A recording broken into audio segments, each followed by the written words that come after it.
ఈ రోజుకి నేను ఏ మారుమూలకి వెళ్ళినా కానీ టీచర్లు పడే అవస్థ, ఎందుకంటే చాలా టీచర్ వ్యవస్థ, టీచర్ ఉద్యోగం తీసుకున్నారంటే ఇష్టపడి చెప్తారు, చెప్పడం టీచింగ్ ఇష్టపడి వెళ్తారు చాలామంది.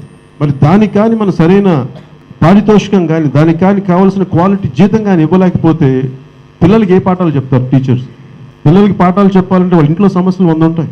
ఇంటికి వెళ్ళగానే ఏం జరుగుద్ది, ఎలా పెట్టాలి, ఇవి అని ఇన్నిటి సమస్యలను అధిగమించి, ఆర్థిక సమస్యల్ని, కుటుంబ సమస్యలను అధిగమించి కనీసం ప్రభుత్వం చేయగలిగేది ఆర్థికంగా బలంగా టీచర్లకి తోడ్పడితే నిజంగా ఈ సమాజం చాలా బలమైన సమాజంగా చెందుద్ది, చాలా ఆరోగ్యకరమైన సమాజంగా ఉంటుంది. ఈ రోజుకి మాకు టీచర్లు నేర్పించిన పాఠాలు ఎందుకు ఉదాహరిస్తున్నానంటే, మా టీచర్లకి ఆ రోజు నాకు ఇప్పుడు కంపేర్ చేసి పాప జీతాలు లేవు, అది గొప్ప జీతాలు కాదు, దాంట్లో సర్దుకుపోయాం. నాకు ఈ రోజుకి విజయలక్ష్మి టీచర్ గారు ఎలా వచ్చేవాళ్ళు నాకు తెలుసు, బస్సుల్లో దిగి వచ్చేవాళ్ళు.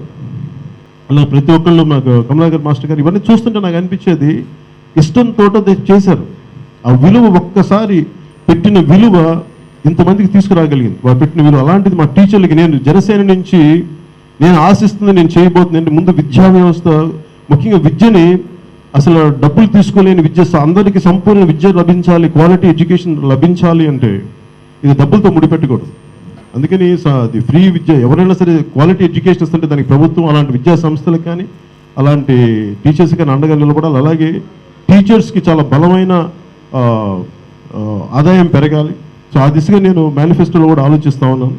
అందుకని ముందుగా టీచర్లని, గురువుల్ని కానీ చాలా బలమైన విలువలతో ఉన్న టీచర్లు కానీ ముందుకు తీసుకురాగలిగితే సమాజం దానంతట అదే చాలా బలంగా పెరుగుద్ది, మార్పు చెందుద్ది. అందుకని నేను మా టీచర్ల నుంచి నేను మీకు మాట ఇచ్చేది ఏంటంటే, నా గురువులందరికీ విద్యా వ్యవస్థ మీద మీరు నాకు నేర్పించిన విద్య, కొద్దిపాటి విద్యకి నేను ఇంత బలంగా ఉండగలిగినప్పుడు ఫ్యూచర్లో మీరు నేర్పించిన విద్యని మొత్తం రాష్ట్రం అంతా, దేశం అంతా కూడా నా వంతు కృషి ఒక బలమైన విద్యా వ్యవస్థను క్రియేట్ చేయడానికి తోడ్పడతాను మీకు మనస్ఫూర్తిగా మాటిస్తాను.